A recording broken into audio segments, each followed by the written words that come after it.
மனிதர்கள் ஆட்டு மந்தைகளா, செம்மறி ஆடுகள் என்ன செய்யும் என்றால் காமாட்டிக்குள்ளே தலையை வைத்துக் கொண்டு சுயபுத்தி இல்லாமல் நடந்து கொண்டிருக்கும். அதாவது ஒரு செம்மறி ஆடு, செம்மறி ஆட்டுக்கு பின்னாலே அதனுடைய பின்பகுதியிலே தலையை கீழே வைத்துக் கொண்டு கண்ணை மூடிக்கொண்டு நடக்கும். காமாடு தலமாடு என்பார்கள். தலமாடு என்பது தலைப்பகுதி, காலின் அருகில் இருக்கக்கூடிய பகுதிகள் காமாடு என்று சொல்வார். வேற எந்த சிந்தனையும் இல்லாமல் செம்பறையாட்டு கூட்டங்கள், ஒரு பெரிய கூட்டத்திற்கு நாம் செல்கிறோம், கூட்ட நெரிசலிலே சிக்குகிறோம் என்றால் அதிலிருந்து அவர்களை தற்காத்துக் கொள்ள முடியவில்லையா? ஒரு மனிதன் எப்பொழுது ஆபத்தை உணரவில்லையா? தனக்கு ஆபத்து வரும் என்று அந்த பகுதியிலே அதை விட்டு கடந்து வர வேண்டும். அதிகமான கூட்டங்கள் இருக்கிறது என்றால் அதை விட்டு கடந்து பாதுகாப்பான ஒரு இடத்திற்கு வர வேண்டும். அவன்தான் மனிதன்.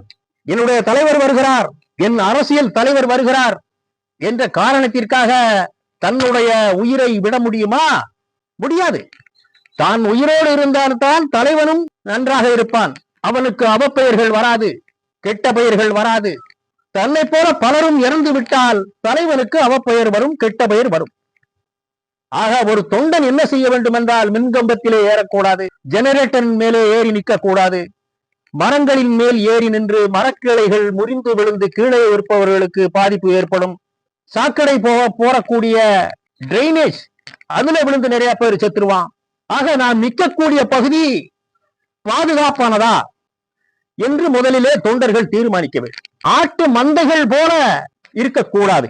ஒரு மனிதன் சுயமாக சிந்தித்து எந்த பகுதி பாதுகாப்பானது, எதிலே நிற்க வேண்டும், எந்தெந்த பகுதியெல்லாம் ஆபத்தானது, டிரைனேஜ் இருந்தா அந்த ஓரத்துல நிக்காத, மரங்களின் மேல் ஏறாதே, மின்கம்பத்தில் ஏறாத, ஜெனரேட்டருடைய மேல் பகுதியில் ஏறாத, கரண்ட் ஷாக் அடிக்கும், அந்த இரும்பு கூரைகளை பிய்த்துக் கொண்டு போகாதே. அப்பொழுதுதான் தலைவன் உருப்படுவான்.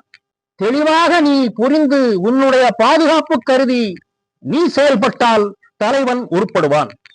ஒரு கொக்கு என்ன பண்ணும் மீன் பிடிப்பதற்கு? ஒரு மேட்டு பகுதியில ஒரு பாறையில, ஒரு சின்ன பாறையில நின்று தண்ணியை பார்த்து கொண்டிருக்கும். தண்ணிக்குள்ள மீன் கிடக்கு, பாறை மேல கொக்கு நிக்கி, சின்ன பகுதி கல்லுல. கொக்கு வந்து தண்ணிக்குள்ள போனா என்ன ஆகும்? இதுக்கு ஆபத்து வந்துடும். ஆக தான் சேஃபா ஒரு பகுதியில நின்றுட்டு மீன் வரும் வரை காத்து கொண்டிருக்கிறது. அப்படி இருக்கிற மனிதர்கள், நீ பாதுகாப்பான இடத்தில் இருந்து உன் தலைவனை பார், உனக்கான பிரகாசம் தெரியும். இல்லைனா அவப்பெயர்கள் உனக்கு மட்டுமல்லாது உன்னை சேர்ந்தவர்கள் அத்தனை பேருக்கும் அவப்பெயர்கள் வரும். அதைத்தான் சொன்னாங்க முன்னோர்கள், பூவை போல் சேருகின்ற நாருக்கும் மனம் பெறும், மனம் கிடைக்கும் என்று முன்னோர்கள் சொன்னார். அப்படின்னா நீயும் நல்லா இருக்கணும், உன்னை சார்ந்தவர்களும் நல்லா இருக்கணும்னா முதல்ல நீ தெளிவாயிரு. நீ கோட்டை விட்டுட்டேனா 41 பேர் இல்ல, எத்தனை பேர் வேணாலும் சாவுவான். மற்றவெல்லாம் எள்ளி நகையாடுவா, கங்கணம் கட்டி கொண்டு ஆடுவார்கள். இதுதான் சந்தர்ப்பம் என்று இந்த அவப்பெயருக்கு உண்டாக்குவதற்கென்றே சில பேர்கள் இருக்கிறார்கள். கெட்ட பெயர் ஏற்படுத்த வேண்டும் என்றே சில பேர் துடியாய் துடிப்பான்.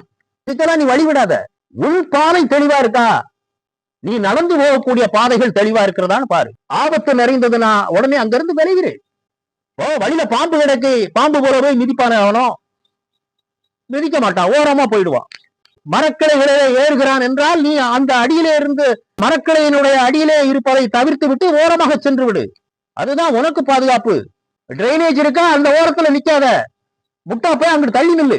மின்கம்பத்துல ஏறாதடா, கரண்ட் அடிச்சு செத்துருவ, அனாதையா செத்து கிடப்படா, கீழே இறங்கு. தலைவனை எப்போது வேண்டுமானாலும் பார்க்கலாம், ஆனால் நீ செத்துட்டா பார்க்க முடியுமா? பார்க்க முடியாது.